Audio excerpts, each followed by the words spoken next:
Hey, welcome back. Today's exciting. It is the day before Thanksgiving. I'm heading home at a daylight hour. I'm super happy about that. But we all know what comes directly after Thanksgiving, and that is not Christmas.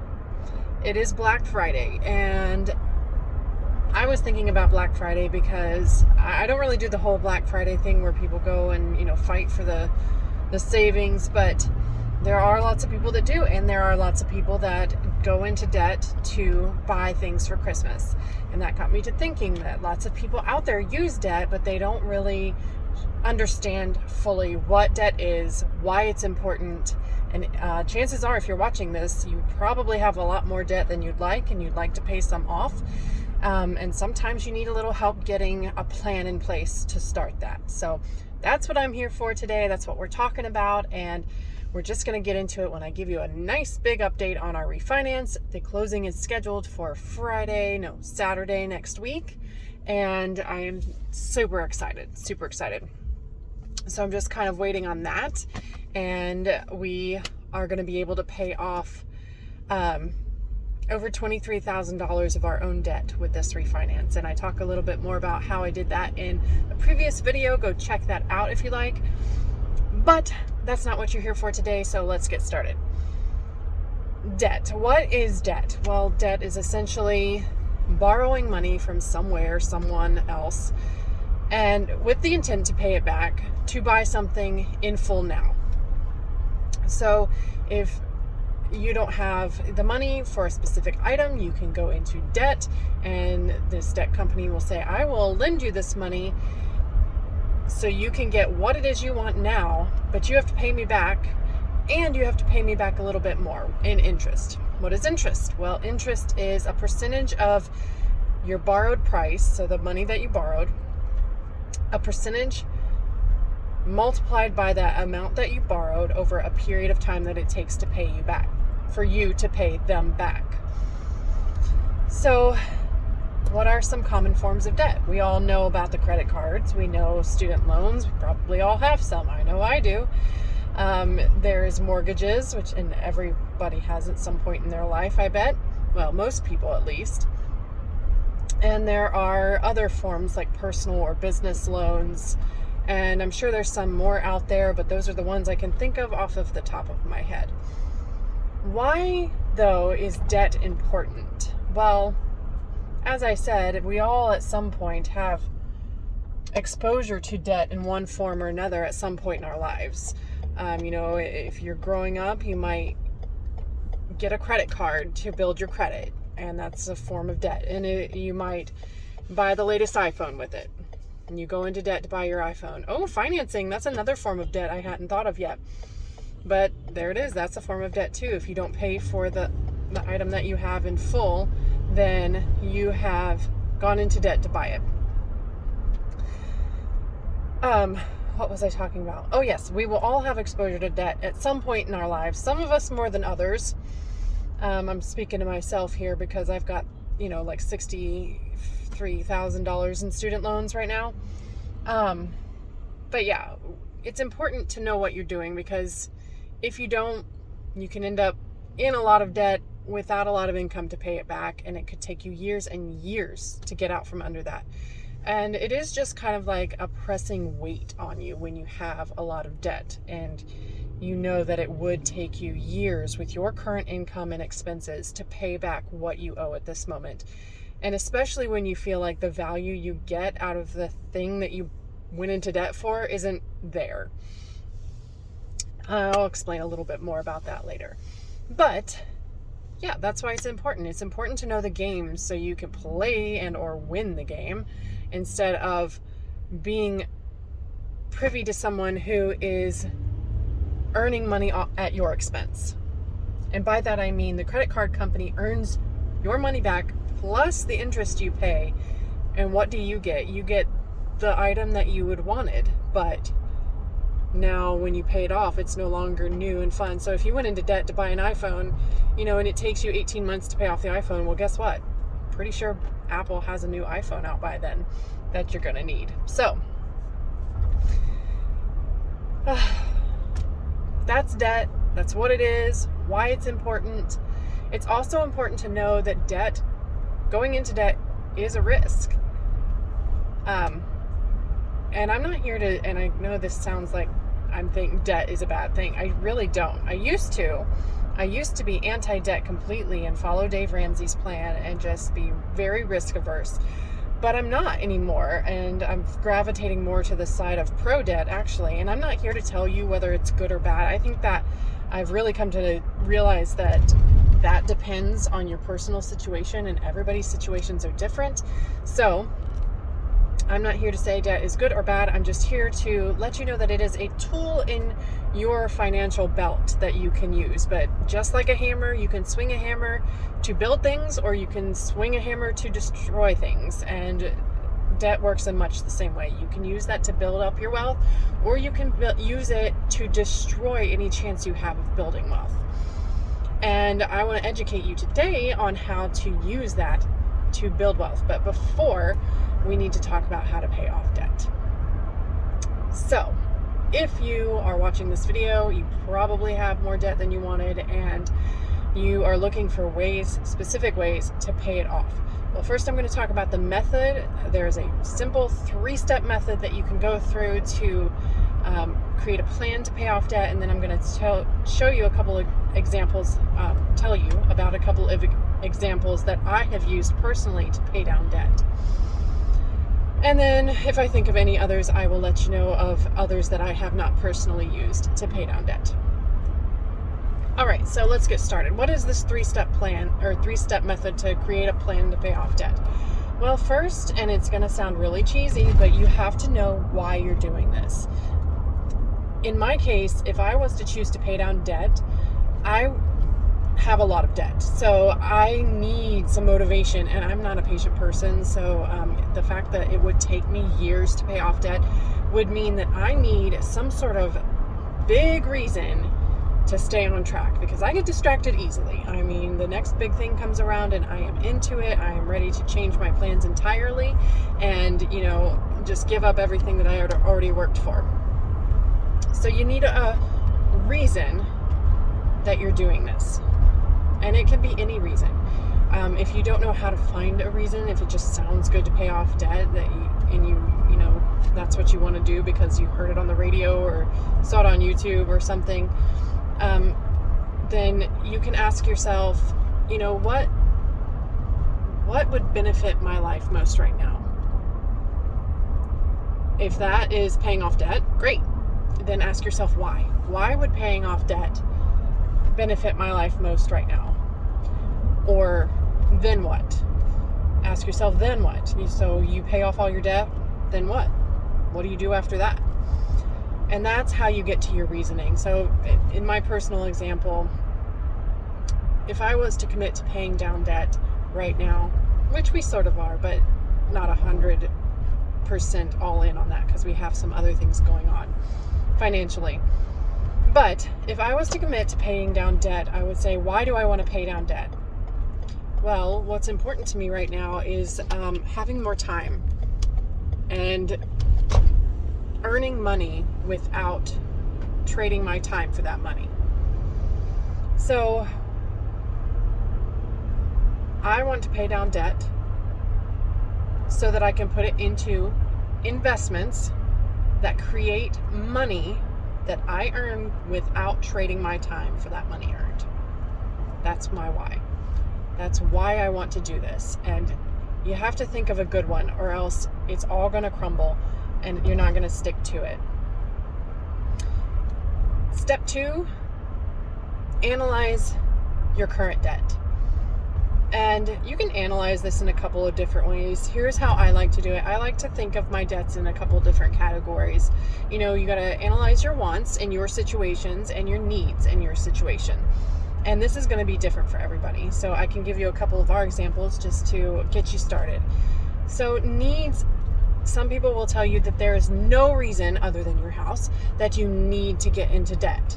And I don't necessarily think that's true for every person. Yeah, it might be true for you, but I can tell you something, that this is the thought process we went through when we bought this van that I'm driving right now.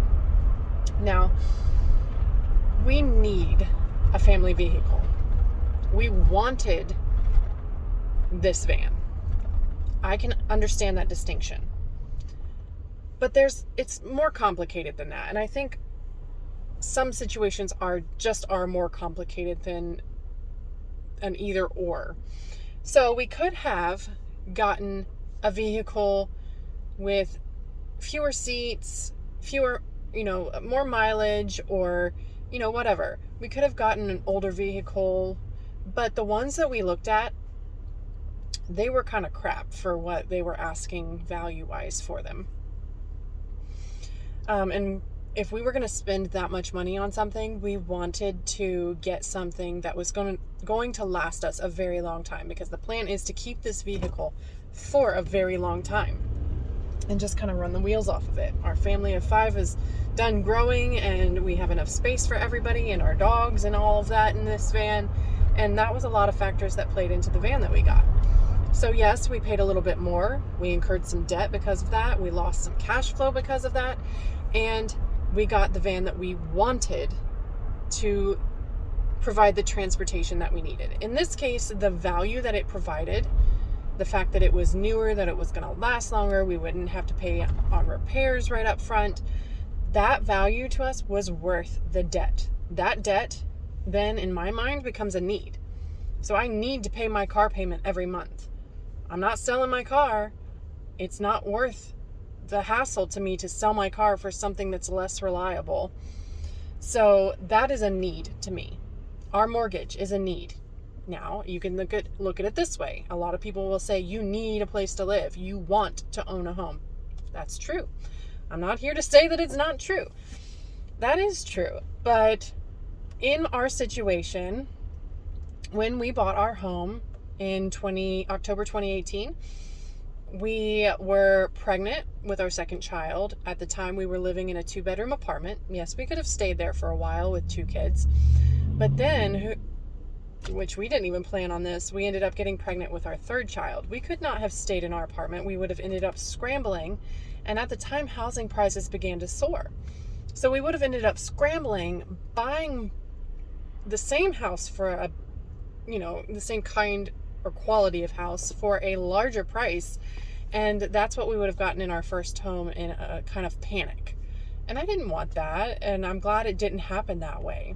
So yes, we needed a place to live. We wanted to buy a home, but it kind of turned out good. Now, there's 2 sides to that coin. It could have turned out bad if the housing prices had gone down and our house is not perfect. We realize now that it needs a lot more repair than we have the time or money to give to it right now. But it could have been bad. It just so happens to have been better. And I'm okay with that. So for us, our mortgage is a need, because if we were to sell our house today, we had a couple options. We could either go buy another house of like kind and quality or lower kind and quality, which I'm not willing to do. We could, rent, but you'd get the same amount of space and you'd be paying more per month. So you would tie up a lot more cash flow. Plus you're paying somebody else's mortgage and miss out on any appreciation that would happen on a home. Or we could sell our house and live with family and just save the money altogether. In which case, that is not an option, because I love my family. I'm tight with my family, but I do not want to live with my family. And I'm sure they don't want to live with me either. I don't think it works out when 2 heads of the household are under the same roof, especially when you have kids involved, because, parents and grandparents treat kids totally differently. And there's a time and a place to be a grandparent, and that is not on the day-to-day basis in my house, because, grandparents give treats and parents don't always like to do that on the day-to-day. That's the perk of being a grandparent. You get to do that. So yeah, in our situation, our car payment and our house payment, those were needs for us. And I think I've explained thoroughly how I make that happen. And I think in some situations, other payments could be needs. Now, the other category is wants. And we have some of that too. If you have a credit card that you use for entertainment, or if you buy clothes or something like that on credit, or you finance your phone, that could be a want. Now, if you use your phone for business or making videos, maybe you need a higher quality phone, and that becomes a need at that point. See how it's kind of fluid? So there's debts in the wants category, there's debts in the needs category, and there's debts in the just kind of neither category. And for me, that's the student loans is a good example of that, because it's not a need for me to have student loans right now because I've already got the degree. It's not a want that I want to pay it off, but it is just kind of stupid tax because I don't get the value out of it. That's a whole other video. So anyway, let me look at my notes here. Analyze your debt. Oh yeah, another way to analyze your debt is, you could do the snowball method and analyze your debt from how... Sorry, I thought this person was coming over. You could analyze your debt from how much is owed, smallest to largest. And the snowball method was made very popular by Dave Ramsey by saying you pay off the loan in the least amount, you gain a little bit of mental win in that area, mental euphoria when you pay that off, and then you take the minimum payment on that and pay it toward the next debt, and so on and so forth until you've paid off the debt. And we did that for a while, and it was awesome. And it really does give you a mental boost. But the problem with us was we hit a point where we were paying our student loans on an income-based repayment plan, and that was the only loan we had left. And it didn't matter. There was no snowball. It just didn't matter that you paid off one loan or another loan or another loan, because it's still going to take you forever to pay it off in this case. You could also analyze it on interest rates.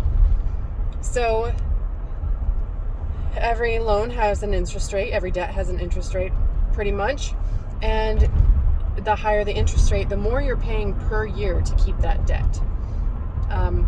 So the sooner you pay off those high interest rate debts, the less money you will pay on them, which is a great way to look at it. So there's a couple of ways to analyze your debts. You can do one or a combo or just whatever floats your boat, honestly. Just analyze your debts and keep your goal in mind, because if your goal is to have more available cash to you, then maybe you want to pay off the debt that has the highest monthly payment first. And that way you have more cash flow to pay into other debts. And, it's just really, really fluid depending on your situation. So once you've had your goal, once you have analyzed your debts with your goal in mind, 3 is just to sit down and break it down step by step. And I mean small steps on what you need to do. So especially when you have a lot of debt, it can seem overwhelming to find a way to pay the amounts down. It is just a lot of dollars, and more dollars than you earn in a year, more dollars than you can afford to even pay in 5 years' time, pretty much. That can be really mentally beating. And I think that the smaller you make these steps, the better, because you need those, just like the snowball method, you need those quick wins to help you get ahead mentally. And, excuse me. So, let's see what my notes say. Also, keep it simple. Keep your plan very simple.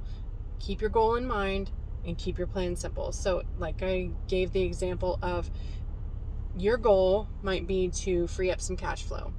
So, what you could do is pay off debt with the highest monthly payment, and that frees up cash flow.